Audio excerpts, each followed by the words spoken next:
Tingginya minat terhadap aset investasi kripto membuat masyarakat kerap terjebak atas penipuan berkedok investasi kripto. Praktik penipuan ini merugikan para korban hingga miliaran rupiah.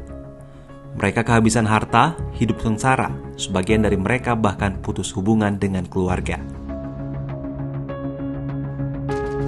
Salah satu penipuan yang menggunakan modus aset investasi kripto ialah Edinar Coin Cash atau biasa disebut EDC Cash. Entitas ini membuat sebuah koin kripto dengan nama EDCC yang dijual kepada anggota EDC Cash. Pemegang koin EDCC dijanjikan mendapat keuntungan tetap berupa pertambahan koin sebanyak 0,5% per hari atau 15% per bulan sesuai jumlah koin. Iming-iming imbal hasil yang besar membuat banyak orang tergiur untuk mendaftar. Saat ini ada sekitar 50.000 anggota yang telah terdaftar dan menjadi anggota pemegang koin EDCC.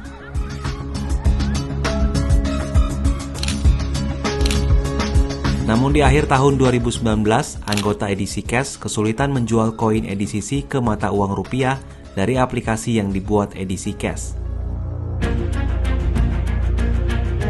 Beberapa bulan kemudian muncul kabar EDC Cash masuk ke dalam entitas investasi bodong dari Satgas Waspada Investasi OJK.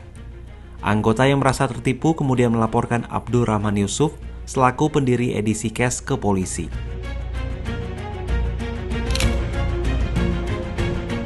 Kasus dugaan penipuan ini sedang disidang di Pengadilan Negeri Bekasi kelas 1A khusus. Warga pun hanya bisa gigit jari meratapi aset miliknya yang tidak bisa dicairkan. Ayo gabung gitu kan, tidak akan rugi dan berapapun koin, sebanyak apapun nanti saya yang beli. Itu kata si Aye dan si Asep Taraju itu. Pokoknya jangan takut, koin Edgas ini laku di pasaran. Kan gitu, iming-imingnya begitu gitu. Dan telah OJK, telah Bapeti, ya kan di bawah naungan PT Prima Kripto, ternyata ya itu bohong semua, pembohongan. Itu kalau menurut saya mah gitu. Nasib serupa juga dialami Gatuk Indarto, mantan member komunitas Give4Dream di Banten. Komunitas Give4Dream menjanjikan imbal hasil melalui aset kripto Win Cash Coin atau WCC.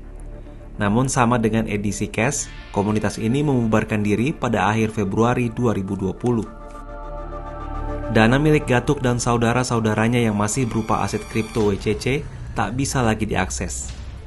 Total 60 juta rupiah aset Gatuk dalam bentuk koin WCC tidak bisa diuangkan.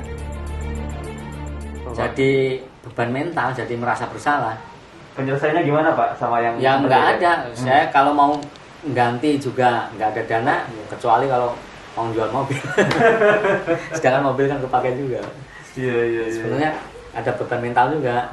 Namanya temen, akhirnya hubungan kita kurang bagus. Yang tadinya teman akrab karena masalah ini kan nggak terlalu deket juga lah ya. Iya. Tapi ketika nangis tadi tinggal leader. Iming-iming keuntungan yang tinggi dan tanpa risiko membuat Nurul, warga Sidoarjo, Jawa Timur, tertarik membeli aset kripto lokal bernama Inacoin pada tahun 2019. Inacoin diklaim serupa dengan Bitcoin. Koin ini diyakini akan mengikuti kesuksesan Bitcoin di masa mendatang.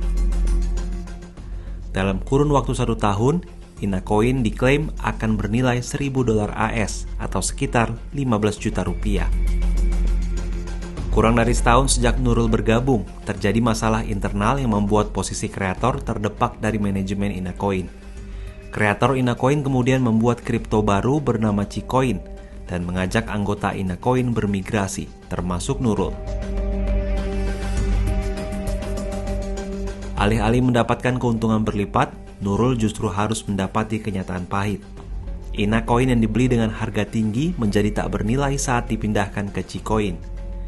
Nilai Inacoin yang saat itu sebesar 4,7 juta rupiah per koin hanya bernilai sekitar 250 rupiah per koin ketika pindah ke Cicoin.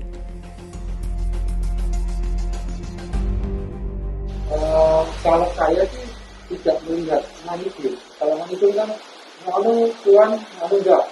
Ini kalau saya melihatnya MLM. Nah ini saya melihatnya begitu. Tapi saat itu kan saya belum sadar loh Mas. Oke.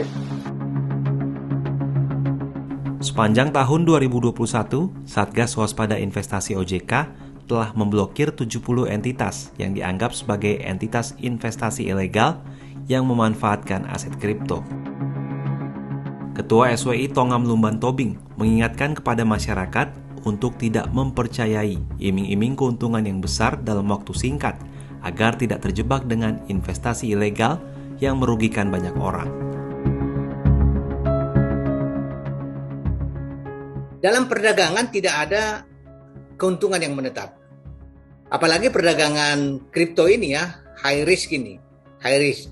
Jadi bisa saja tiba-tiba beruntung, tiba-tiba rugi tentunya. Tergantung bagaimana mekanisme pasar terjadi. Jadi masyarakat yang menerima iming-iming untuk mendapatkan imbal hasil yang tetap oleh perdagangan, ini kami pastikan adalah kegiatan ilegal. Praktisi investasi Rian Filbert juga mengingatkan kepada masyarakat untuk cermat dalam berinvestasi. Masyarakat harus mengetahui terlebih dahulu produk yang akan diinvestasikan dan mengenali profil risiko dirinya. Selain itu, Rian menyarankan untuk menghindari jenis investasi yang menggunakan skema member get member karena berpotensi besar menggunakan skema Ponzi.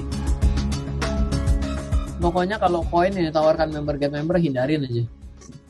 Segampang itu aja. Karena dalam konsep investasi itu kan tidak pernah ada Anda mendapatkan keuntungan kalau baru nawarin orang baru untung. Investasi apa? Saya masa mau beli emas gitu ya, Pak, beli emasnya 2 kilo, udah nyampe toko emas, ditanya, kamu mau cepat untung nggak? Gimana caranya? Coba kamu ajak temenmu 5 ke sini. Kan nggak ada cerita begitu. Karena investasi itu antara kita dengan aset. Bukan antara kita aset dengan teman-teman kita. Itu bukan prinsip investasi, itu prinsip marketing. Kalau saya dengan dia dan teman-teman kita, itu namanya prinsip marketing. Kita tuh sedang disuruh marketing. Jadi ketika Anda beli investasi, diiming-imingkan dengan cara mengenalkan kepada orang lain, membuat Anda dapat duitnya lebih banyak dari mengenalkannya, ya berarti itu udah bukan investasinya yang dicari. Anda lagi suruh jadi tim marketing.